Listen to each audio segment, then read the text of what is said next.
Good morning. I'm definitely seeing Amo on Tuesday. So, the line that we talked about yesterday and the thing that we're going to touch on today, vibrations. And I mentioned Abraham Hicks, and there was some great comments about Abraham Hicks.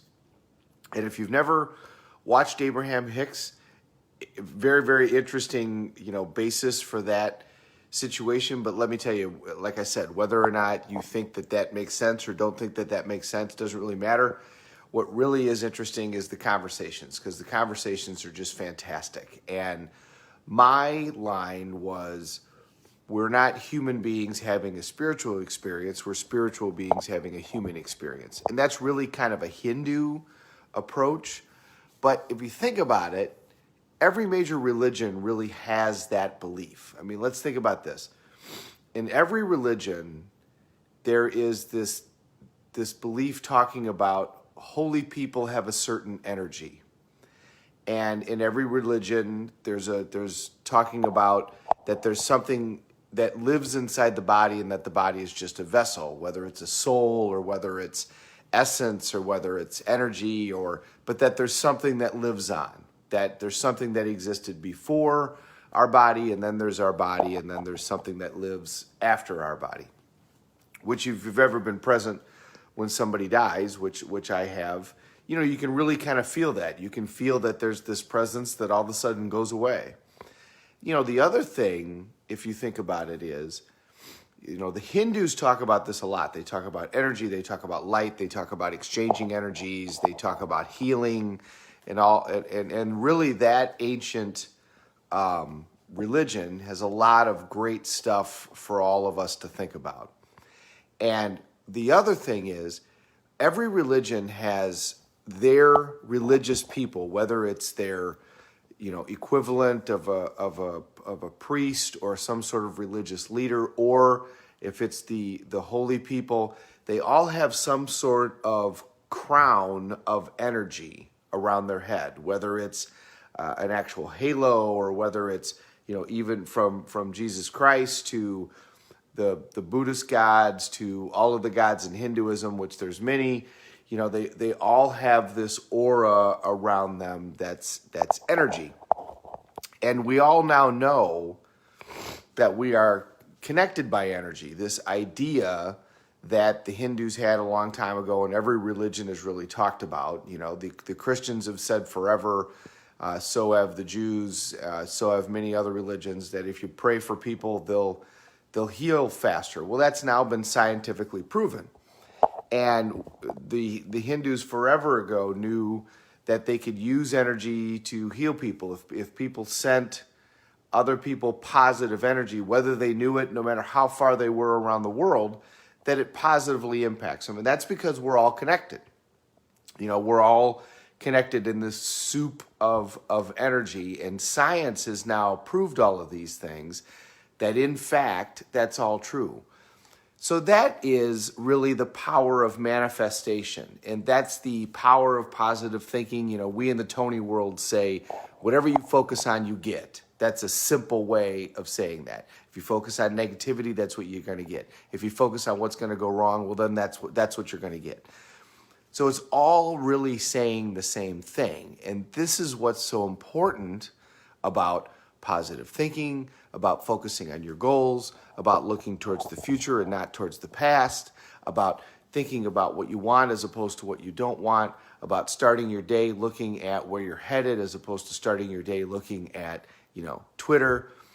All of those things are all designed to create the same reality for you, and that is that you start your day and continue your day focused on your life and what you want and where you're headed, not on somebody else's life and what they want and where they're headed. The ultimate phrase that I've seen that I really like is, design your own plan for your own life. Don't become part of somebody else's plan. And when you start delving into all that other stuff, now you're becoming part of somebody else's plan, whether it's Twitter's plan or whether it's Mark Zuckerberg's plan. Use these things to be tools for you that you need, but don't fall into the trap that this is all that you're doing.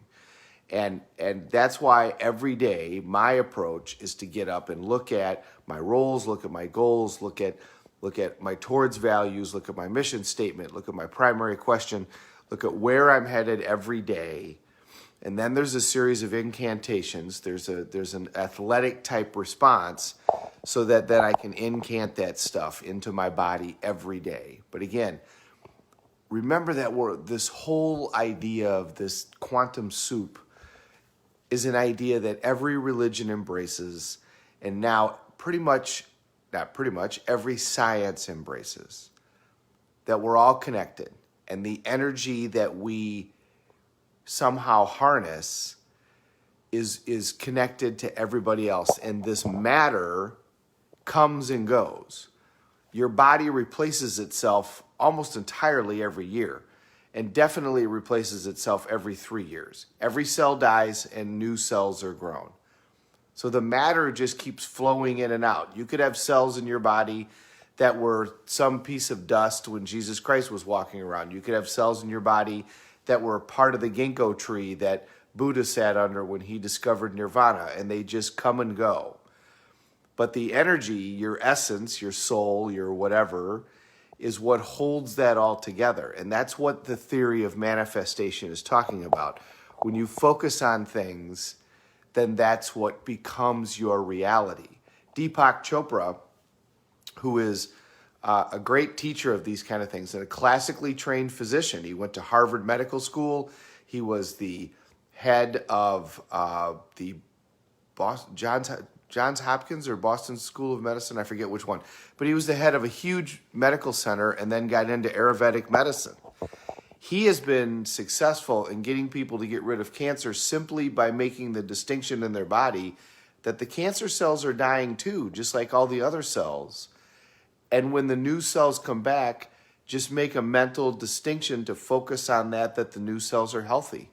And they've had tumors disappear just by meditation and making that distinction. Now I'm not recommending that, but that shows you the power of the mind to change things. I mean, you can be put under hypnosis and be touched by a piece of ice and be told that it's a hot piece of iron and you will blister. That's the challenge with a great number of medications is your body can overcome all of that. So if you're pressed and you can take depression medications, your body can overcome all that and continue to be depressed based upon what you're focusing on, your physiology, all of those things that we talk about all the time. So then what happens? Well, let's take 2 of these things. But if you don't deal with your focus and your physiology and the energy that you're giving out, the drug might work short term, but it's not going to work long term. So as we head out today, Sunday is always big picture day. The big picture is that this is all temporary, but the energy inside is permanent. And that's manifestation. That you can not only just manifest, a car or whatever, you can manifest your whole reality is the theory and the approach. And people that are significantly successful in every way will tell you that it wasn't an accident. They got up and made a decision that this was going to be their life. And in fact, there it is. That's manifestation. Now they didn't just sit on a couch and the life happened. They worked their butt off, but they focused on exactly what they wanted. And you could do this with health. You could do this with relationships. You can do this with finances. You can do it with everything in your life. Manifestation is real in that the energy that you put out is what you're going to get back. Put out what you want in life, and then that's what's going to get back. Not going to happen immediately necessarily, and a lot of times it doesn't happen in the way that you want it, but it will in fact happen.